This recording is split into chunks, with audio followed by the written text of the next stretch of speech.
back to Alice Talks Football and welcome back to a live Manchester United news, transfer news and update show. Ole Gunnar Solskjaer then. Ole Gunnar Solskjaer has been having interviews with Manchester United all day and is expected to become the interim manager until the end of the season. There's mixed reports on whether it'll be Ole and Evans and Fletcher, or whether it could be Ole and Carrick working together, because Ole and Carrick were both interviewed for the role, confirmed by Ornstein, Whitwell, Romano and more. Ole is the leading candidate for the job. The deal is very, very close. Ole told the club it's not about the money. He wants to help the club, and an announcement could come very, very, very soon, people. It is moving fast. It looks like it's going to be Ole, unless some world-class manager rings up INEOS today and says, give me the job. What do you think about Ole coming in? How do you feel? Shall we get into the news? Shall we get into discussion? And all of that. So, it was revealed earlier today, Ole Gunnar Solskjaer is the leading contender for the Manchester United caretaker job, and club officials have spoken to him today. Fabrizio Romano said again that Ole is the leading candidate for the interim job. He told the club, forget about the contract, forget about the money, I want to help the club. Ole Gunnar Solskjaer has the support of senior Manchester United players and some high-profile club legends. Ole Gunnar Solskjaer would hope to do enough to land the job full-time, but United are targeting other candidates long-term. I think INEOS know who they want. I think who INEOS want won't be available until the summer, and I think INEOS are bringing Ole in until the summer. Now, I'm going to say one thing. This is a golden ticket for INEOS. Ole doesn't want much money. He'd do it for free. Cost cutting. Jim Ratcliffe likes that. Ole means the club legends will say nice things about Man United. INEOS will love that. Ole means, you know, the nostalgia, it wins over the fans. INEOS will love that. INEOS, they're looking at that thinking, the club legends won't criticise him. It'll save us money, he'll do it for free. And the fans love Ole and they won't turn on Ole. INEOS are seeing this as I think, a get out of jail card, which does worry me. But we look at the options available until the summer. We look at what Ole did when he did come as interim, and whether we can question Ole's tactics or not. If you're looking at the feel-good factor, and this club needs some feel-good factor, Ole can bring that. It was said by Ben Jacobs and Alex Crook earlier today that it's looking increasingly likely that Ole Gunnar Solskjaer will return to United. Talks with Solskjaer's camps are advancing. There's reports saying that a deal could be done very, very soon and a breakthrough is close. Ole actually is begging for it. Ole cares about the club. When Ole was sacked, he was in tears. Roy Keane had to drive 6 hours to console him. He was devastated. When Ruben Amorim was sacked, he's the happiest he's been since he's joined the club. Ole gives a damn about the club. Ole's probably the only manager we've had post Sir Alex Ferguson that's really, I feel like, cared about the club. And I think that's what we need. Look, do I think this club is a comedy show? Do I think bringing Ole back is the smartest idea? No. I think it's a bit nostalgic. It's a little bit of a comedy. You sacked him, you're now bringing him back. But if we can't get who we want for the summer and we need an interim, and it is on an interim basis, what we do know of Ole is he can bring the mood back. The other reason INEOS want him is because he's a yes man. Ole's a yes man, he can be bossed around. Ole's desperate for the job, he'd do anything to keep the job. He'd do it for free. The club legends won't criticise him. He's what INEOS want. He's what INEOS want, but the fans like it. I like Ole. You like Ole. We all like Ole. Do we think he's the best option? Mixed opinions there. I love Ole, but a lot of his best work came with McKenna, and McKenna won't be here with him this time. Ole was let down by Woodward. Ole had to work with Woodward. I think Ole would have had a lot more success if he was working with this hierarchy and not Woodward. Not that I think this hierarchy is great. I like Ole, but it's I don't know how to feel. I don't know how to feel, people, because I'm I don't know how to feel. Because when Ole was sacked, he probably should have been sacked. But the standards were a lot higher when Ole was sacked, and he got sacked for a lot less than Ruben Amorim got away with a lot more than Ole. But I'm kind of bringing Ole back. Really, INEOS? You know? But then I'm Ole. Ole ball in lockdown, COVID. Ole ball when we came third and second. Things have got so bad now that Ole is just looking amazing. And the chant was great.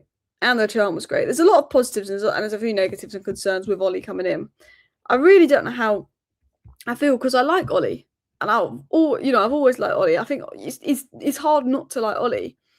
There was parts of Ole that I didn't like. The way he treated Van de Beek, the way he'd run players into the ground. He wouldn't rotate a lot. He would use the same starting 11 a lot. The Watford game was awful. The Liverpool game was awful under Ole. But I think Ole is a better manager than Ruben Amorim. I mean, his win rate is 60%, and Ruben Amorim's win rate is about 30%. So, he definitely is. But I don't see any realistically available anyway. Yeah, this is what I look at it. I'm looking at who's available right now to steer the ship till the end of the season, and do I think they're better than Ole? No. If we're looking at people that we know is available right now to steer the ship to the end of the season, people say Xavi. Xavi would want the job on a permanent, not be interim. So you do look at it and think, if we're looking at someone to come in right now, when our biggest problem right now is probably a lack of belief, a mentality issue, and also the fact that we're playing a system that doesn't suit any of the players, you bring in Ole, his system suits the players, he brings belief, he knows what the United DNA is all about, and he restores that. I think now to the end of the season, Ole is probably one of the better options. The question is, never go back to an ex. Do you know what I mean? Like, on one hand, it's kind of funny. Like, oh my God, we're actually going back to Ole. Oh, this club's actually going back to Ole. Like, don't go back to an ex. But on the other hand, it's like, well, we've got to be realistic here. Maybe there's someone big we want in the summer, and we need someone to steer the ship to the summer. Well, we know Ole knows the club. We know Ole had a 74% win rate when he was interim before. We know what Ole did as an interim. We know that when Ole was manager, he was competing with Klopp and Pep's best side, and he finished above Jurgen Klopp. Ruben Amorim lost more games than he won. Ole, even at his worst, his form was better than Ruben Amorim's form at his best. It's an upgrade on Amorim as a manager, but yeah, it's an interim. If you're bringing an interim, it's never going to be amazing. So let's talk about it. So Fabrizio Romano has just retweeted this. Ole Gunnar Solskjaer and Manchester United advance in positive talks over caretaker manager role. As revealed yesterday, Ole wants the job. He's a serious candidate with talks well underway. No issue on current length. Ole is ready to say yes. Ole is in Manchester. Ole's had talks. Ole's ready to sign the contract.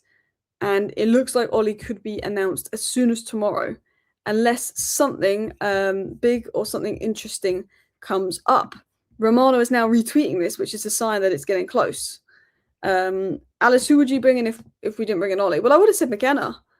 And the reason I would have said McKenna is for similar reasons to why people want Ole in. And that is because I was like, well, McKenna knows the club. Some of the best football we've played post Alex Ferguson. McKenna was coaching. He was here under Ole. So I get why the club have gone with Ole, because maybe we can't get McKenna to the summer. Or maybe we want Luis Enrique in the summer, who's a lot better manager than McKenna. Maybe we want Unai Emery in the summer. The best managers aren't available to the summer. Nagelsmann, Tuchel, Luis Enrique, they're not going to be available into the summer. Unai Emery not going to be available into the summer. Who knows if we can get those managers? So I think United are looking at it and thinking, who can just take us to the end of the season? You've got Ruben van Nistelrooy, you've got Carrick, you've got Ole.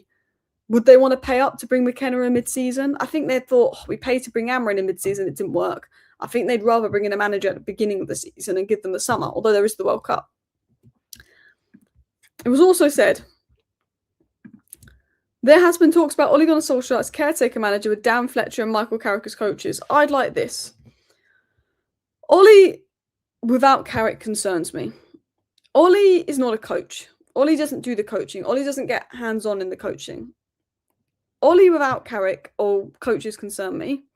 Ole with Carrick I like. I like the idea of Ole and Carrick together, but not Ole or Carrick. Do you know what I mean? Because Carrick's done all right at Middlesbrough. Carrick and Ole have similar ideas. If they work together, yes, but not like one or the other. United want to prove a manager.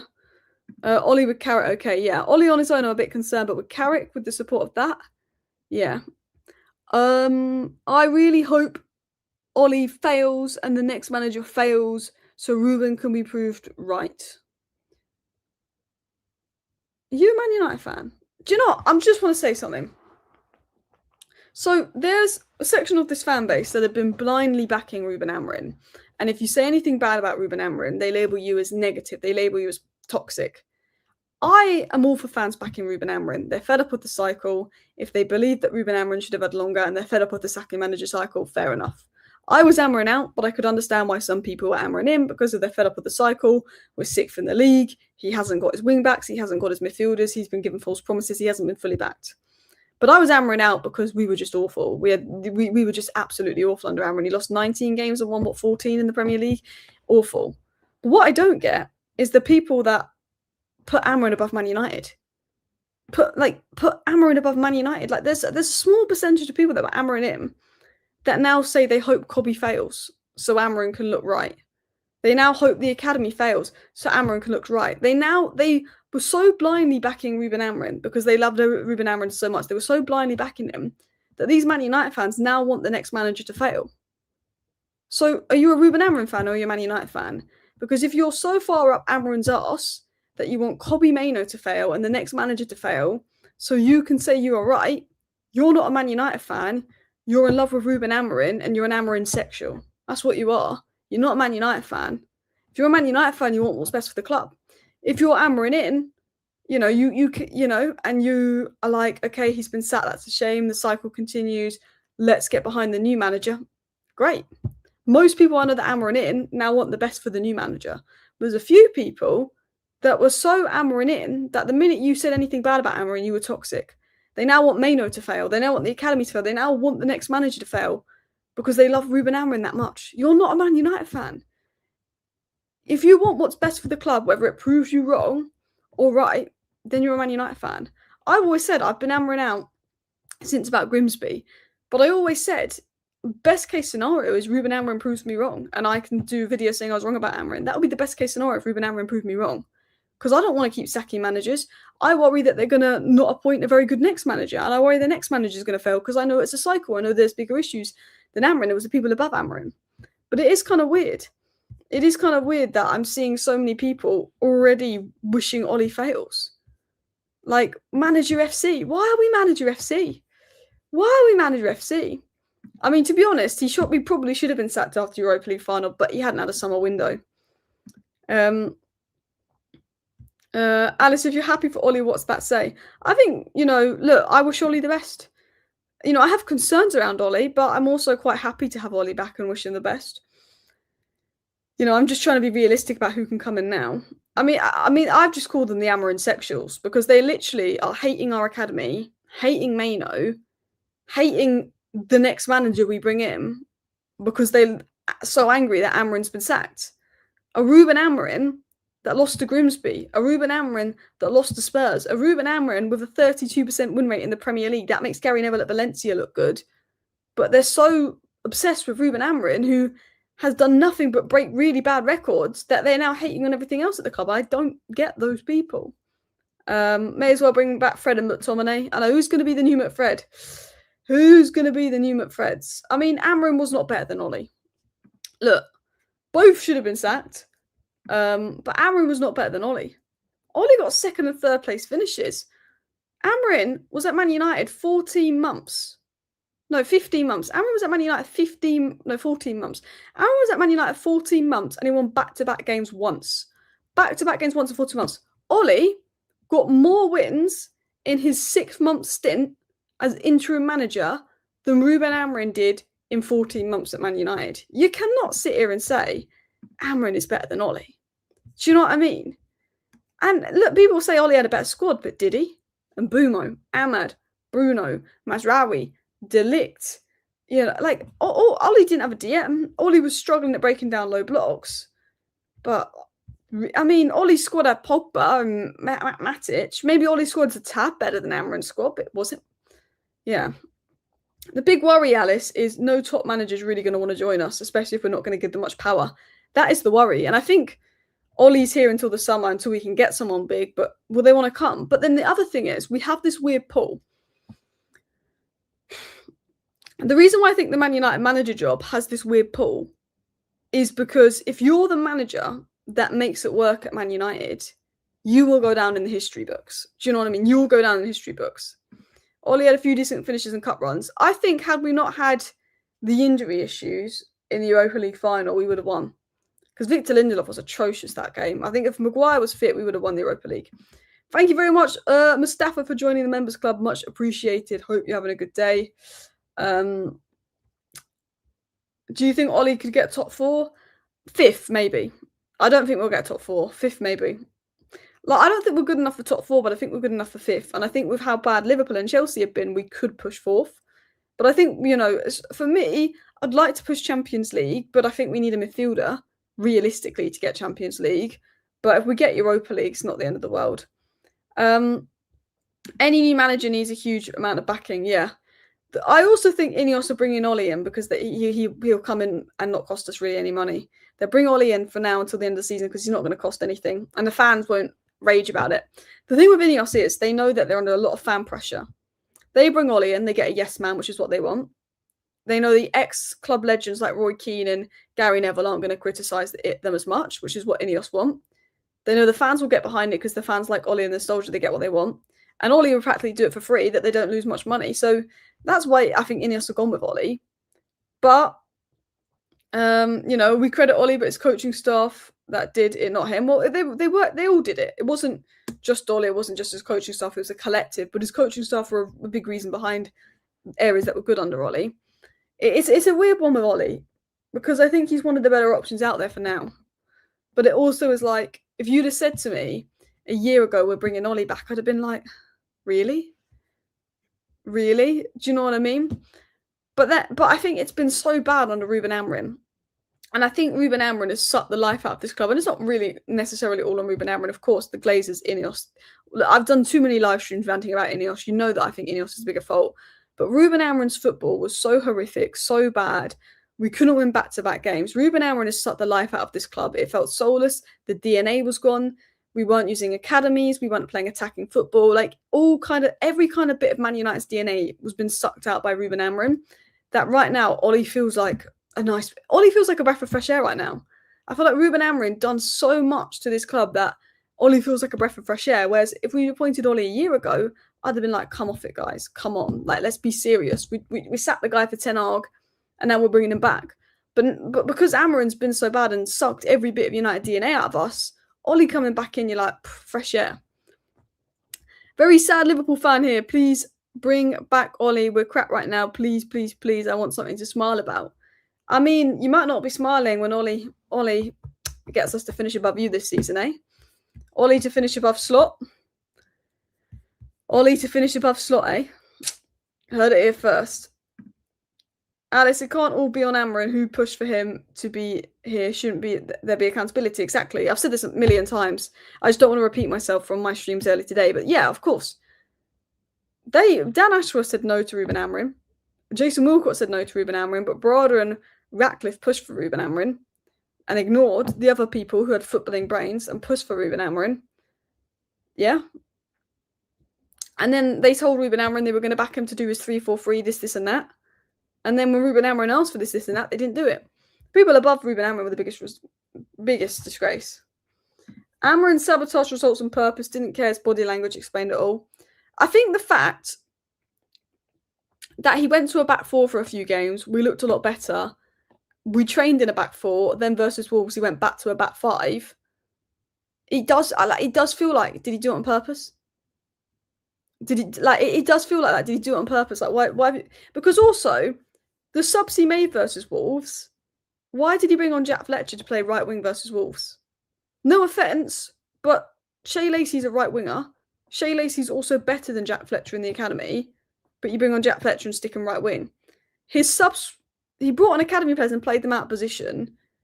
We look better in a back four. He went back to a back five. Yeah, I do look at it and think, did he? Did he do it on purpose, or was he just that bad? Was he just that shocking? No Prem team will take Amorim now, who can't adapt, yeah, and throw his toys in the Prem. Amorim is not a Premier League level manager. He can do well in another league, but you have to be adaptable in the Premier League, and he couldn't do that. Amorim checked out ages ago, erratic behaviour and miserable for a while, yeah, and I said this. The best thing that Ole will bring is a manager that wants to be here. I don't think people realise how much this could impact the mood. One of the biggest problems under Ruben Amorim wasn't his tactics, it was the mood. Ruben Amorim didn't want to be here. Ruben Amorim was erratic. Ruben Amorim didn't have that love for Man United. Didn't have that love to be there. And the mood can suck the life out of the team. Ole Gunnar Solskjaer coming in, even if he's not the best tactician, He can inject a bit of life in the dressing room. He can improve the mood a bit. He can give the environment a boost. And the boost he can give the environment could be very, very beneficial. I feel like Ruben Amorim sat the life out of it. Kobbie Mainoo, miserable. All of a sudden, Ole comes in, a breath of fresh air. I feel like Ole can get that vibe back. Ole, maybe. It's like, I don't know about tactics, but I feel like off the pitch, in the dressing room, in training, the vibes could be better. Oh yeah, vibes again. Can't wait to see the TikTok dances. Would you rather be the team that we've seen for 14 months under Ruben Amorim that can't win back-to-back games, is so negative, so defensive, so awful to watch? Or would you rather be Vibes FC, where we're winning games and posting silly TikTok videos? Look, if you look at the days when everyone got angry that Lingard was posting TikTok videos and Pogba was posting TikTok videos, we were winning Europa League. We were finishing second. We didn't win the Premier League, and yeah, we didn't win a Champions League or do anything in the Champions League. But I'd rather be Vibes FC, where we might be a fourth place team, than the team we are now.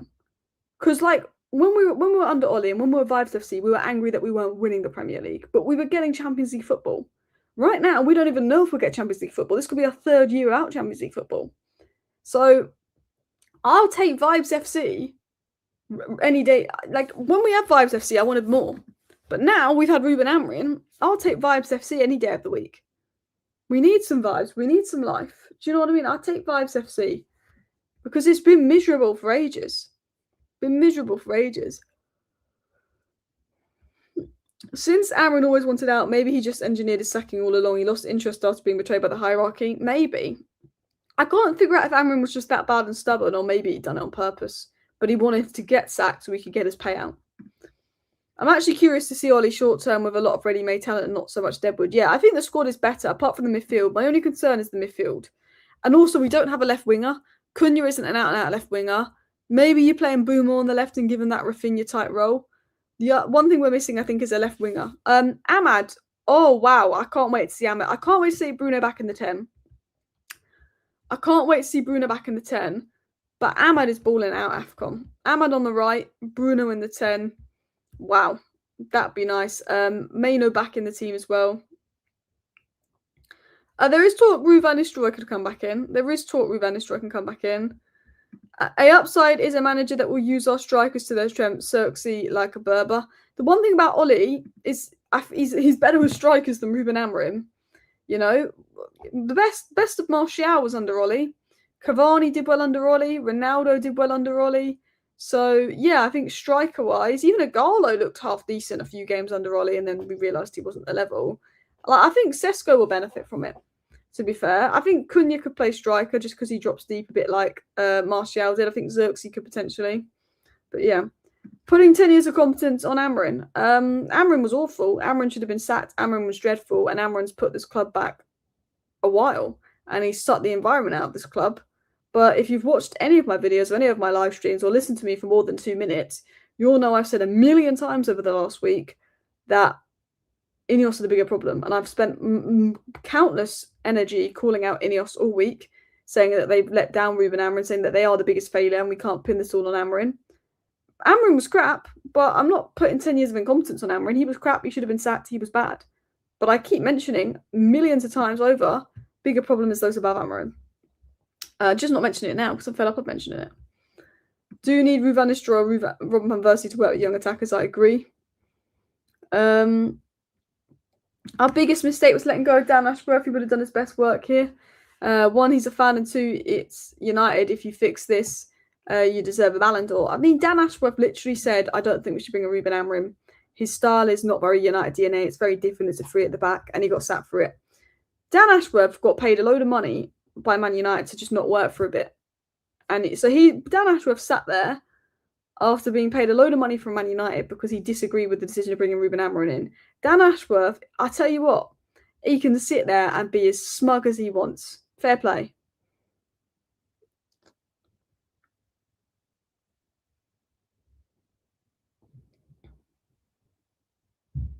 So XGFK is a LFC scout who says you talk a lot of sense. Appreciate that. Appreciate that from Kate. Thanks for the super chat. How many runs did you get today, Alice? How many runs? What are we talking about? I can't remember what we're talking about now. Do you think Amorim did anything well? Yeah, Amorim did things well. Amorim got the best out of Mason Mount. Amorim conditioned Mason Mount and Luke Shaw to come back from injury well. Amorim got rid of Garnacho. Amorim's recruitment of who we brought in and out was definitely better. So I think there was positive impacts Ruben Amorim had. We are still in 6th. But do you know what annoys me, actually? Is Man United fans saying, sacking Ruben Amorim when we're just 3 points off top 4. We were 4 points off top 4 when Ten Hag was sacked, and we finished 15th. We're 3 points off top 4 when Ruben Amorim sacked. Do you know what I mean? Yeah. What do people actually believe it? I've literally shown evidence, like really good evidence, that it was made up. Dan Ashworth never wanted Southgate. Can we stop this? That's what INEOS want you to believe. INEOS want you to believe that Dan Ashworth wanted Southgate, so they look better for sacking him. He never wanted Southgate. They put that as spin PR. Trust me. Oh, cricket. I was like, what do you mean, how many runs? The joke went over my head. The joke completely went over my head. I was like, what are we talking about? Do you know what? It's cold and it's just so warm and it's so comfy. I said, yeah, why is he asking me about runs? I was like, I haven't gone for a run today. It's freezing. Thank you very much for the super chat. If you hired me knowing I was a 3-4-3 coach and didn't provide me with my players for my system, then you are a problem. Exactly. INEOS are a huge problem. At the end of the day, Ruben Amorim's system was crap. Ruben Amorim's stubborn. He refused to adapt. And if Ruben Amorim wasn't going to adapt, he was going to get sacked. But when INEOS hired him, they hired him knowing he plays a 3-4-3. Dan Ashworth said he plays a 3-4-3, are you sure? Jason Wilcox said he plays a 3-4-3, are you sure? They knew that when they hired him. No, we're going to bring him in. Told him they were going to give him his wing backs, this, that, and back him to play 3-4-3. Then they don't give him what he wants in the summer. So it doesn't work beginning of the season. We look crap. So then they say, can you go to a 4-2-3-1? Of course, Ruben Amorim's fuming. Of course, Ruben Amorim's mad. It's like, you employed me to be the manager to play a 3-4-3. You're now telling me I've got to play this way. And that's where Ruben Amorim's I'm not a head coach, I'm a manager comment came from. Because he doesn't like being told what to do. Ruben Amorim feels that he's the manager. He feels like he's been lied to. So 100%. And I said this, I spent the whole of yesterday just calling out INEOS. I said, look, I'm not celebrating Ruben Amorim being sacked. I'm not celebrating Ruben Amorim being sacked because I don't trust the people above Ruben Amorim to make the right appointment next and to back the right manager next. Ruben Amorim, in my opinion, needed to be sacked. He needed to go. But the bigger problem are the people above Ruben Amorim. And don't let Ruben Amorim's sacking distract you from the fact that INEOS are incompetent. Don't let it distract you from that. Don't let,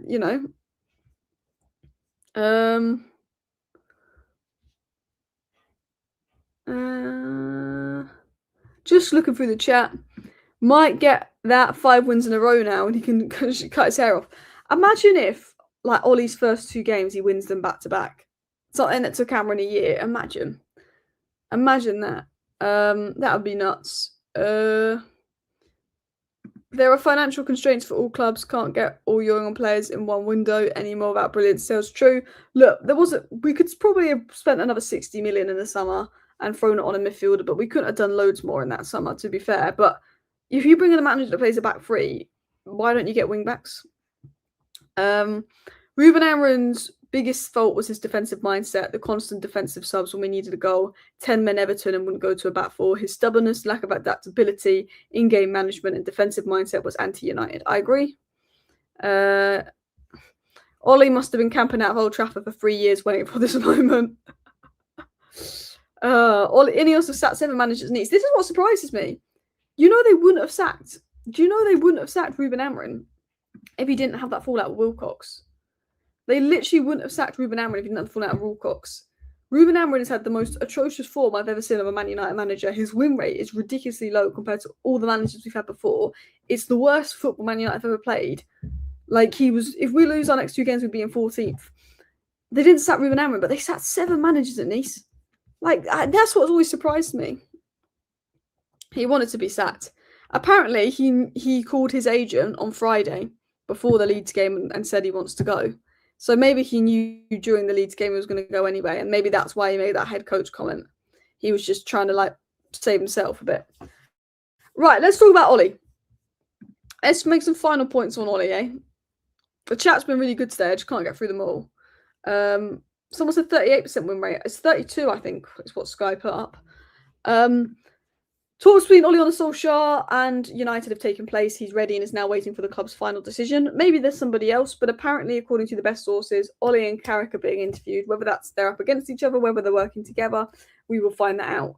United are looking at De Zerbi and Glasner as long-term replacements. Luis Enrique is also available and could become one of interest. It's now looking more likely that United will make their permanent appointment in the summer and bring in someone like Ole or Carrick to stabilise the ship. Ruben van Nistelrooy is also been considered. So that is what's been said. Let's talk about Ole. Ole will boost the environment. Ole will boost the mood. Ole's 4-3-3, 4-4-2, 4-2-3-1. It suits the players better. Ole did bad at United, but one of the big reasons why Ole did bad is because he was let down by Woodward. He's now working with people that are more competent than Woodward, but still not perfect. He's a decent human being. He got us back-to-back Champions League finishes. No other manager's done that. He finished above Klopp with Woodward in charge as director of football. That's a pretty mad achievement. Obviously, the demand for a manager was different in 2021. He was asked to win the Premier League with a mediocre squad and was sacked because he wasn't near that. Do you know what I mean? So you can look at it that way. He got second and third place finishes with Dan James and Pereira starting. David De Gea couldn't play out from the back, but I don't really agree with the De Gea slander. He scored 121 goals, conceding the second fewest open play goals, while seeing our academy lead the way and went unbeaten for an entire season away from home and finished second only to Manchester City, who got 100 points, or not 100 points, only to Pep Guardiola, Manchester City. He understood player profiles well. He played Bruno as an attacking midfielder. He played Martial as a false nine. He put Rashford as left wing. The one, he didn't win trophies, but he came close. He gets on well with people. He likes a fluid counter-attacking play, which suits us more. He spent most of his tenure with Lindelof, Maguire and McFred, and we still looked pretty competent. So there's a lot of positives with Ole. I think Ole with Mount, Ahmad, Bruno, Cunha, Sesko, he can choose between them for a front four, could work well. I think Ole's good at getting the best out of attacking talent.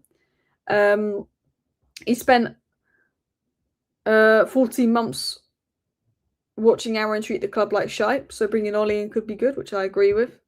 Ole actually likes the club unlike Amorim, but there is negatives. There is negatives around bringing Ole in as well.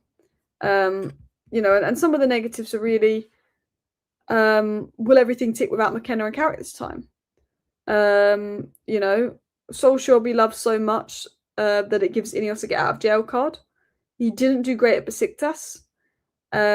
He kept playing a striker with two forwards instead of wide wingers. So, the front three didn't always gel in that final season. He was a little bit stubborn to change his McFred and give Donny minutes. He was sacked for a reason. He ran 80% of the squad into the ground, yeah. But people can say, Ole was sacked from this job, Ole was sacked from that job. Ancelotti's won multiple Champions Leagues and he's been sacked multiple times. Tuchel's been sacked from every job he's been at. And and people will say Ole, was crap at Besiktas. In 18 league games at Besiktas, Ole got 36 points. Ole got 36 points in 18 league games at Besiktas. Man United right now are on 31 points after 20 games under Ruben Amorim. So I guess there's other ways you can look at it. Conte's been sacked. Ole's a fan favourite. I mean, I think INEOS see it as a safe bet. To be fair. Ole's familiar with some of the players. Some people think that Maguire's going to be captain again, but he's not going to take captaincy of Bruno. Bruno's a captain. Ole originally wanted De Ligt. You've got to remember, we didn't get De Ligt, but Ole wanted De Ligt, and we only got Maguire because we didn't get De Ligt. So I think De Ligt will be key under Ole. Kobe, Bruno and Mount could be fit for Burnley, which is, again, interesting news. But yes, it looks like Ole's going to be the next Man United manager, unless something big happens overnight, unless a big development happens overnight. But talks are close, talks are advanced. There's suggestions it could be announced tomorrow and that it could be signed tomorrow. And this is coming from very credible journalists. So I have to wait and see what happens. But it looks like Ole's going to be the next manager of Manchester United. Let me know your thoughts down below. Thank you for watching today's live stream. See you next time. Bye.